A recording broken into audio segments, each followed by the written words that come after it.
Numa decisão histórica, o Supremo Tribunal Federal decidiu descriminalizar o porte de maconha para uso pessoal. Os ministros também fixaram a quantidade máxima de 40 gramas para diferenciar o usuário do traficante.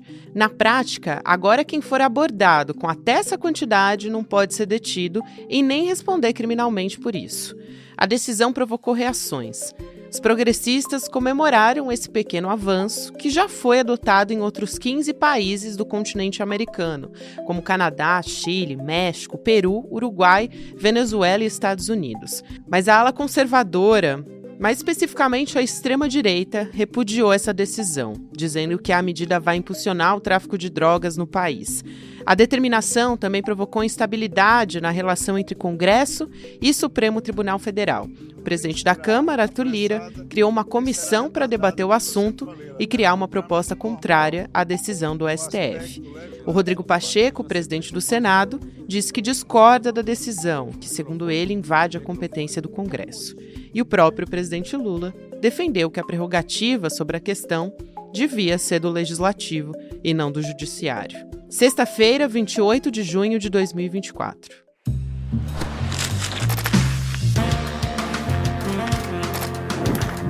Olá, seja muito bem-vindo, seja muito bem-vinda. Eu sou a Gabriela Varela.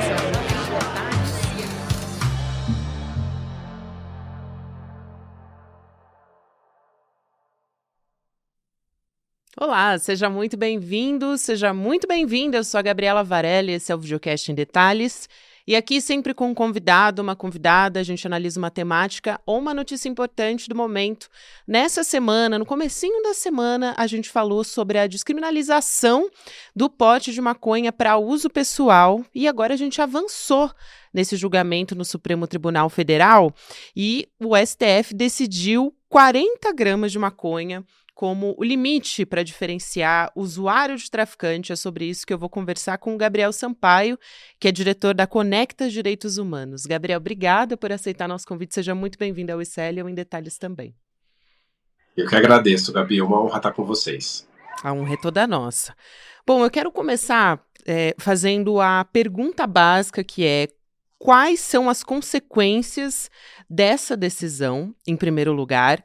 Se ela é um pequeno avanço, e aí depois a gente vai começar a destrinchar, porque tem vários pontos ainda que são complexos e que ainda a gente pode aqui falar sobre como esse julgamento que gerou em torno da constitucionalidade de um artigo da Lei de Drogas, ele gerou um debate maior e talvez o Supremo Tribunal Federal não tenha caminhado tanto, né, quanto a gente esperava nesse sentido. Sim, Gabi. Eu destaco, de fato, como um avanço.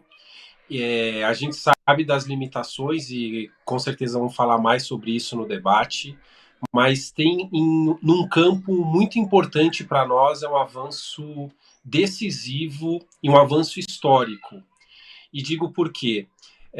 Inicialmente, então, a decisão estabelece um critério para diferenciar usuários de traficantes.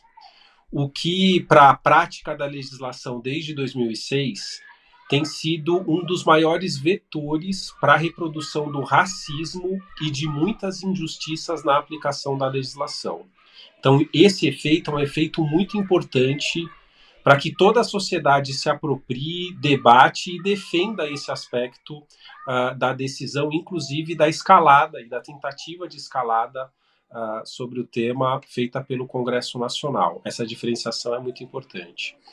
De outro lado, também a sociedade poder debater e reforçar aquela ideia de que a pessoa usuária não é criminosa, isso também é um efeito, parece simbólico, como também é, mas ele tem efeitos muito concretos na vida de uma pessoa usuária que venha a ser abordada, evitando que haja efeitos penais que às vezes parecem simples, mas mudam muito a vida de alguém. Não poder ter um atestado de antecedentes criminais sem constar nenhuma anotação pelo fato de ser pessoa usuária, além de outros estigmas todos que são gerados com essa situação de uma pessoa usuária ainda ter sido tratado como alguém que seja criminosa. Então, acho que tem efeitos importantes e, para finalizar, é fundamental que a gente entenda que essa vitória vem num contexto em que o centro do debate foi o racismo.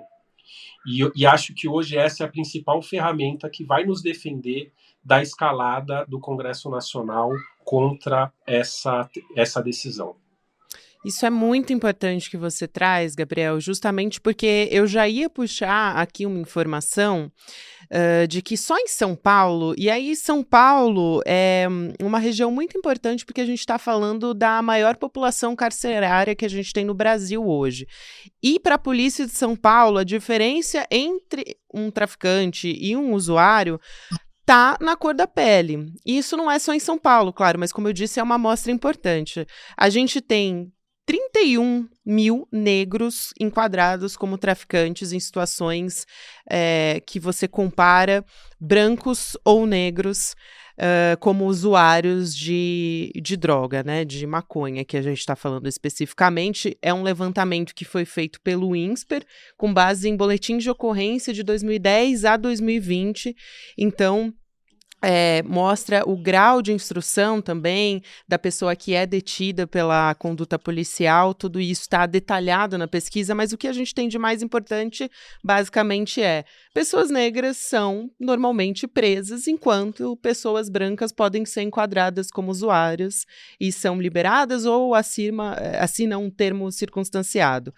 E na prática, quando o Supremo Tribunal Federal faz esse julgamento, tem algumas minúcias ali, que são, mas se houver indício do comércio de droga, e aí eles citam balança de precisão, anotação, por exemplo, tem um caderno que ele está anotando ali os contatos dos usuários, o dinheiro que recebe, tudo bem.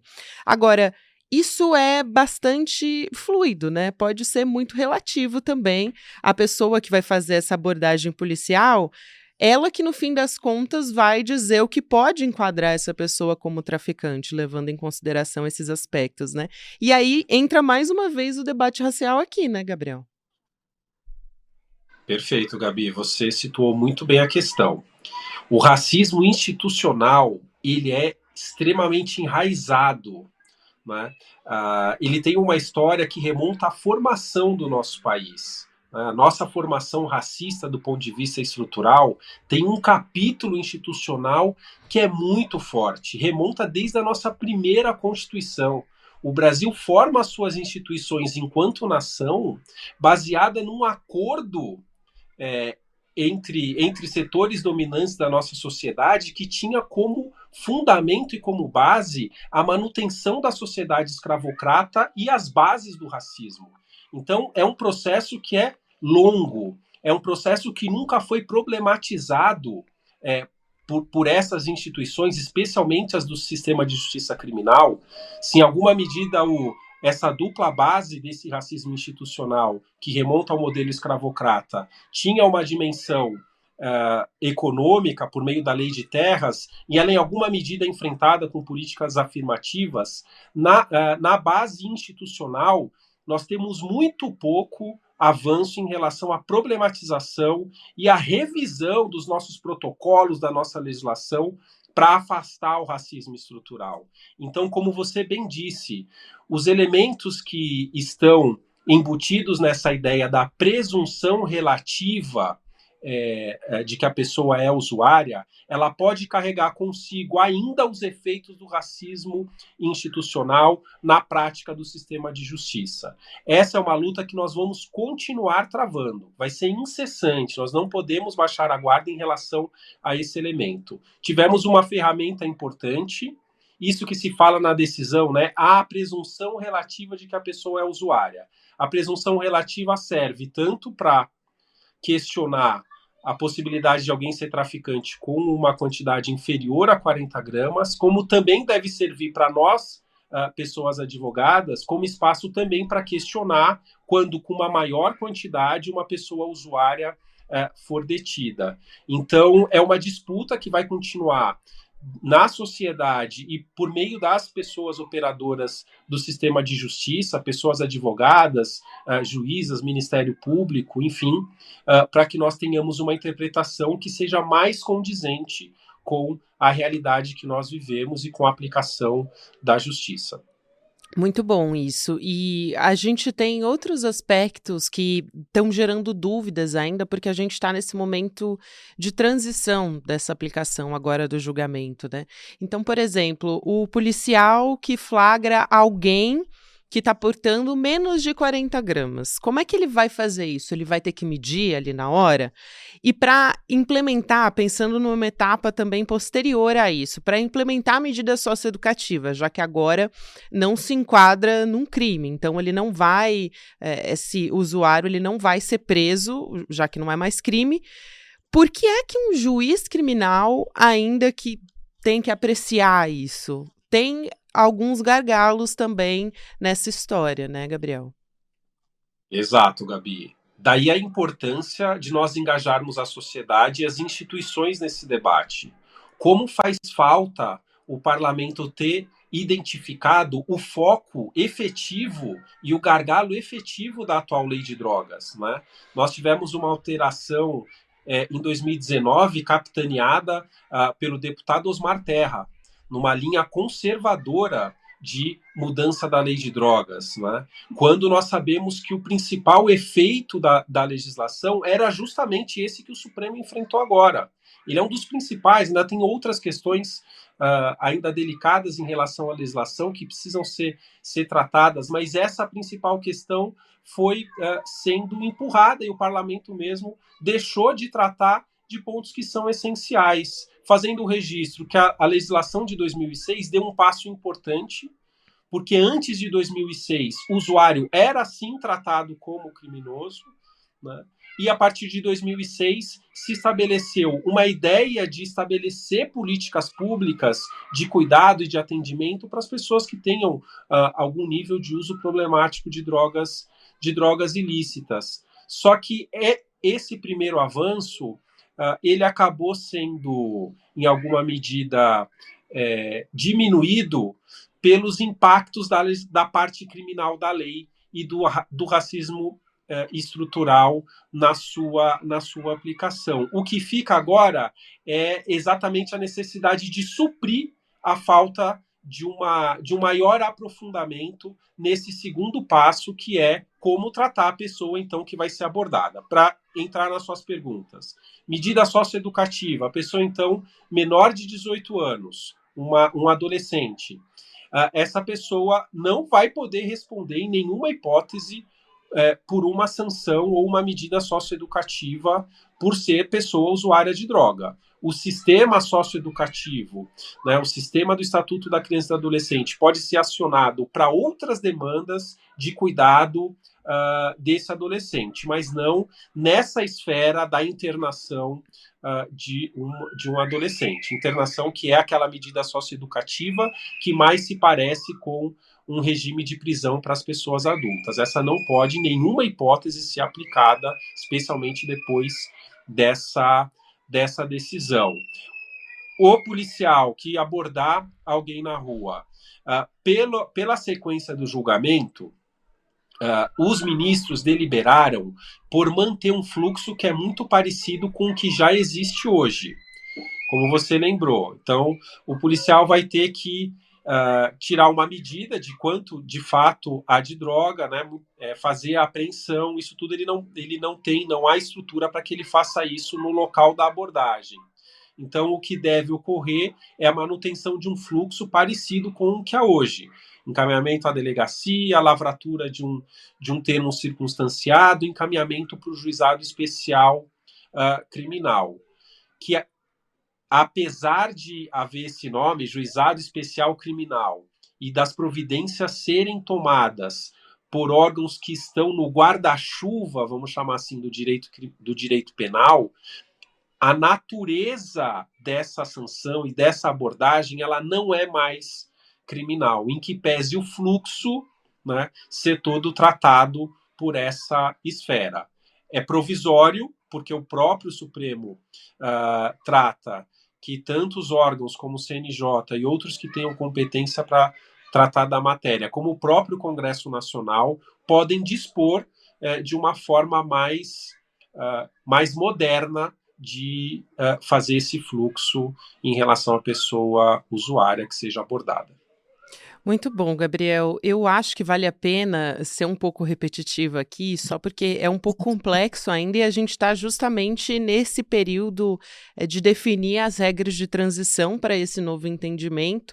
E aí o Conselho Nacional de Justiça vai ter um papel importante nisso. Eu quero te perguntar mais ou menos como isso vai acontecer, quanto tempo que isso deve demorar, mais ou menos. Mas com essa decisão, então, uma pessoa que é flagrada com até 40 gramas de maconha ou 6 plantas fêmeas, ela não pode mais ser fichada. Aí, apesar disso, né, esse usuário ele não vai ter um inquérito policial, mas apesar disso, esse policial ele vai ter que analisar ali qual é a quantidade, vai ter que ter uma maneira de medir isso. É isso que a gente está discutindo aqui. A outra coisa é mesmo portando mais de 40 gramas de maconha, esse caso, né, vai ser encaminhado para um juiz, e aí ele, inclusive, ele pode considerar que mesmo tendo mais, essa pessoa não tem prova suficiente de que ela é traficante, ela pode ainda assim ser considerada usuária, né? E aí essa pessoa, ela pode responder a partir da definição do juiz, se ela vai responder por uma advertência, se vai ser, por exemplo, uma medida socioeducativa, é o juiz quem vai definir nesse caso.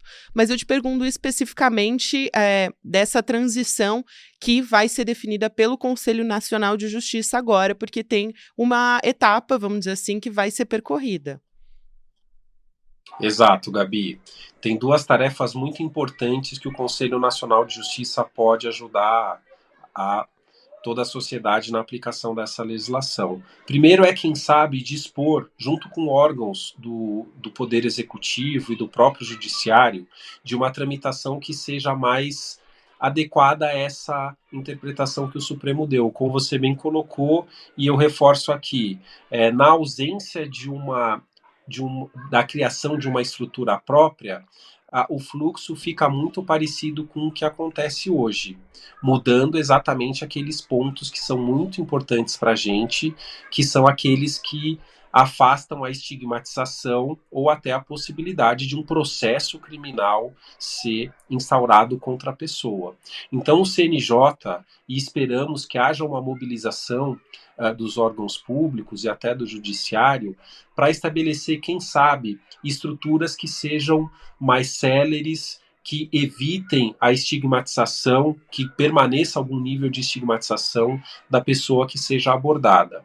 Não há mais consequências penais, contudo, ainda é entendido como existente um ilícito administrativo, portanto, a pessoa ainda continua sujeita a alguns constrangimentos, como aquela questão da advertência, que deixa de ter uma natureza penal, mas continua existindo, né?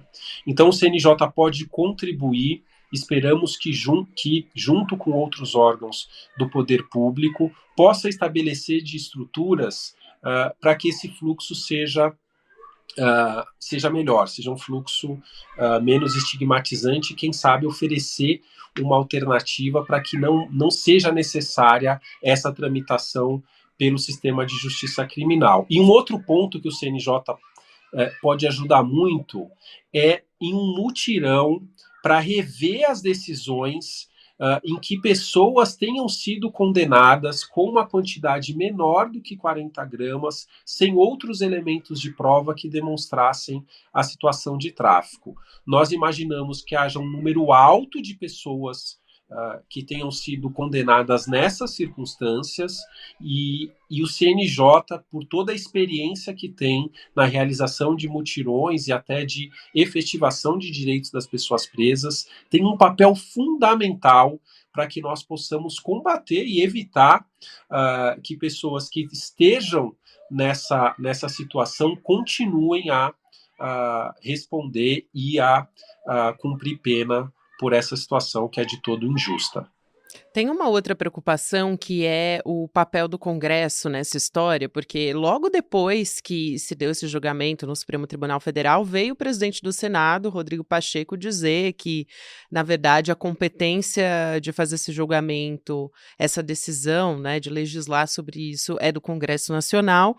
E os ministros incluíram nessa tese que essa regra vai valer até que o Congresso Nacional estabeleça novos critérios de diferenciação entre usuário e traficante. Então, eu te pergunto se essa questão da quantidade, 40 gramas, ainda pode mudar, se existe expectativa em relação a isso, já que a gente está falando de um Congresso que é ultraconservador e já tinha uma discussão no próprio Congresso querendo criminalizar todas as drogas. Então, como é que fica essa discussão a partir de agora? Gabi, essa discussão, ela continua muito presente, né? Como você bem lembrou, logo durante a votação do Supremo, houve a manifestação do presidente do Senado, depois o presidente da Câmara mandou instaurar a comissão especial que discute a PEC na Câmara. Nós sabemos, portanto, que o Congresso tem a ferramenta da legislação, a ferramenta da produção legislativa para atuar. Mas, Gabi, posso te dizer que nós da sociedade civil estamos mobilizados, como já estivemos ao longo da tramitação no Senado Federal, e nós acreditamos na força dos nossos argumentos. Fazendo a incidência aqui, tanto no processo quanto no Congresso Nacional, na tramitação da PEC, eu pude perceber que a força desses argumentos impacta a sociedade, como impactou o Supremo no momento de decidir, e pode sim impactar o parlamento mesmo que conservador, porque nós sabemos que agora está muito evidente que o debate não é simplesmente de uma questão moral ou de uma disputa de poder entre Congresso e Supremo Tribunal Federal. A disputa é entre as pessoas que querem reforçar o racismo na aplicação da legislação e aquelas pessoas que querem assegurar um tratamento adequado a pessoas usuárias de drogas. As pessoas que querem assegurar que a justiça no Brasil seja aplicável de forma equânime, de forma proporcional, sem estigmatizações. Agora, os parlamentares e deputados que vão discutir a PEC vão ter que responder à sociedade se querem ou não reforçar o racismo, se querem ou não manter a polícia fazendo o seu trabalho focado em prender pessoas que estão com pequenas quantidades ou se quer realmente ter um enfrentamento mais inteligente das organizações criminosas. Nesse momento, eles deixam de estar numa ofensiva com um debate etéreo do campo moral para terem que responder à sociedade nesse campo. Responder se querem ou não reforçar o racismo na nossa legislação. Então, estamos confiantes, eu vou dizer, Gabi, em que pese esse perfil conservador, a mobilização da sociedade em torno das pautas que tem esse impacto concreto demonstra que tem sim poder. Eu vejo muito vocês no ICL reforçando a importância da mobilização social e nós acreditamos que agora nós temos ainda uma ferramenta maior para evitar retrocessos do Congresso Nacional, vindos do Congresso Nacional. Sem dúvida, mas basicamente acho que a pergunta fundamental é: eles podem simplesmente anular o que aconteceu no Supremo Tribunal Federal, ou isso é muito improvável? Assim, uma pergunta bem direta, só para a gente ter uma ideia do que pode vir a acontecer, né? Você tem razão, Gabi. Desculpa. Imagina, vamos não? então Eu que tô aqui tentando imaginar esse cenário, porque de fato a gente tem um Congresso Nacional que é bastante proibitivo, enfim, a mentalidade é realmente essa, né? E tem todos os sinais de que a discussão vai se encaminhar por esse caminho. Com toda certeza. Então, mesmo confiante da nossa mobilização e da nossa capacidade de derrotar as forças conservadoras, vamos avaliar o cenário, porque, de fato, é importante a gente ter essa dimensão. Bom, a decisão do Supremo Tribunal Federal interpreta a lei de drogas a partir da nossa Constituição. E, ao estabelecer um critério objetivo, que é o critério das 40 gramas e das 6 plantas fêmeas, O Supremo Tribunal Federal, enquanto vale essa decisão, ele define, então, qual é o critério para diferenciar usuários e traficantes.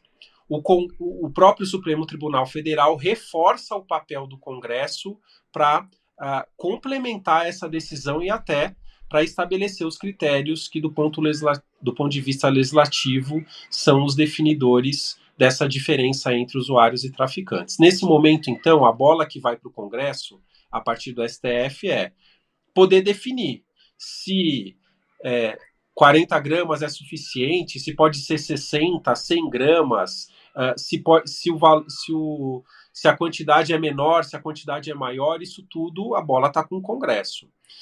Então, o Congresso pode, por meio de proposta legislativa, projeto de lei, trazer uma definição diferente da que o Supremo trouxe na decisão dessa semana, podendo ser para mais gramas, podendo ser para menos gramas, de acordo com o debate legislativo. Esse é um ponto. Bom, mas já há em tramitação no Congresso Nacional uma PEC, que quer mudar o parâmetro da Constituição, criar um parâmetro distinto daquele que o Supremo decidiu. Isso pode acontecer? Bom, ainda continuamos trabalhando para que isso não aconteça, mas se ocorrer, no parâmetro novo discutido pela PEC, muda um critério, ao nosso ver, inconstitucional, até que esse critério seja reconhecido como inconstitucional, pode valer essa lógica de que retomam-se os efeitos, de que sejam retomados os efeitos penais da legislação hoje em vigor. Então, tudo aquilo que nós falamos sobre a impossibilidade de uma pessoa usuária ter um atestado de antecedentes criminais sem registro, porque não há mais efeito penal, muda, né? Volta ao status anterior.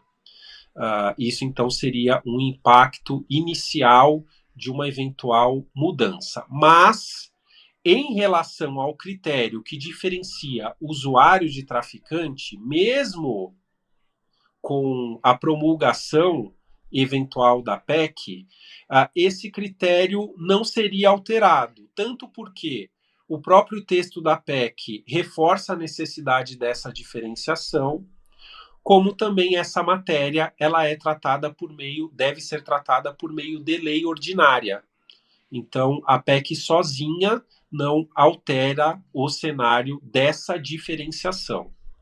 Obrigada. O Gabriel Sampaio, ele é diretor da Conecta Direitos Humanos, é advogado. Foi super didático aqui para a gente entender o que está em jogo a partir de agora, porque a gente ainda tem um caminho importante para percorrer, né, Gabriel? Mas a gente teve esse primeiro passo dado, que é também um avanço. É um avanço que durou muitos anos. Então, quero te agradecer muito aqui. É sempre um prazer te receber. Seja muito bem-vindo sempre, Gabriel. Até uma próxima. Obrigado, Gabi. Uma honra estar com vocês. Honra é toda nossa. Até mais. Aqui lembrando a você que a gente está chegando ao final dessa semana e na semana que vem a gente tem uma aula importantíssima sobre tecnologia, que também está sempre nas nossas discussões aqui no ICL, nos nossos debates. Então, você que quer participar dessa aula, você pode sempre fazer a sua inscrição nas aulas do ICL aqui pelo link do Em Detalhes, porque aí você apoia a nossa entrevista, apoia o nosso programa e contribui para ele continuar se sustentando, acontecendo, enfim, se mobilizando junto com a gente aqui no Em Detalhes. Então você pode, no dia 7, que é um domingo, às 8 horas da noite, assistir essa aula gratuita online, que vai ser com Adam Alter, um dos maiores especialistas em relações humanas e tecnologia, e vai ser mediada pelo nosso Eduardo Moreira. Então não perde essa oportunidade e acesse emdetalhesicl.com.br para fazer a sua inscrição. Obrigada a você que nos acompanhou até aqui. A gente volta na segunda-feira. Próximo episódio sempre vai ao ar às 10h30 da manhã no YouTube. Depois tem Mercado Investimentos, Rolê ICL e ICL Notícias, segunda edição, a partir das 6 horas da noite. Você pode também ouvir Em Detalhes em todas as plataformas de áudio em qualquer hora do seu dia. Obrigada, até mais. Adam Alter foi eleito o melhor professor da New York University, uma das melhores universidades americanas. Ele foi eleito um dos 40 mais importantes professores de negócios do mundo. Ele escreveu o livro Irresistible, que ficou em primeiro lugar na lista de mais vendidos durante muito tempo. E ele vai dar uma aula aberta e gratuita para a comunidade do ICL. Para você se inscrever nessa aula, um dos maiores professores do mundo, e entender o apocalipse tecnológico que está influenciando milhões de vidas e enriquecendo algumas empresas, você tem que clicar no link que está junto com esse vídeo e se inscrever nessa aula. Não perca! Uma das aulas mais importantes que o ICL já trouxe até hoje para você. A chance de estudar com um dos melhores professores do mundo. 7 de julho, domingo, às 8 horas da noite, a gente se vê.